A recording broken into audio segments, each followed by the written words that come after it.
Pendant près de 4 heures ce matin, policiers et gendarmes ont perquisitionné le domicile de Pierre Palmade dans le village de Célie-en-Bière.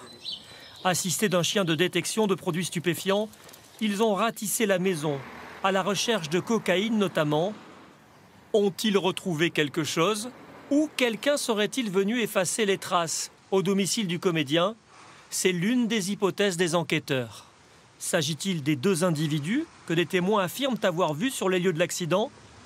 Les 2 jeunes hommes ont quitté la scène à pied avant l'arrivée des secours.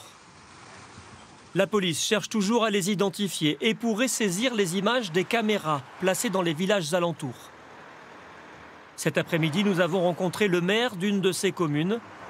Il attend toujours un signe des enquêteurs. Je n'ai pas été sollicité par les forces de l'ordre pour apporter quelques témoignages, mais encore une fois, ces images de vidéosurveillance sont à leur disposition. L'accident est survenu sur cette portion de route, a priori sans piège évident. Qu'est-ce qui a donc pu amener Pierre Palmade à se déporter vers la gauche pour percuter de plein fouet le véhicule en sens inverse?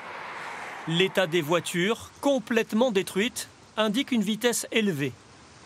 La limitation sur cette route est de 70 km/h. Un choc frontal à cette allure peut occasionner ce type de dégâts.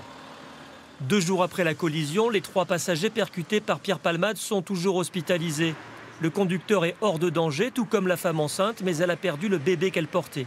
Le 3e passager, un enfant de 6 ans, est dans un coma artificiel.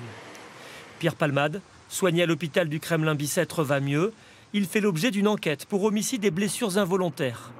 Le test positif à la cocaïne est une circonstance aggravante et peut lui valoir 7 ans de prison et 100 000 € d'amende.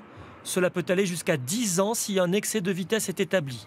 Son audition prochaine, sans doute menée à l'hôpital, pourrait apporter des réponses aux enquêteurs.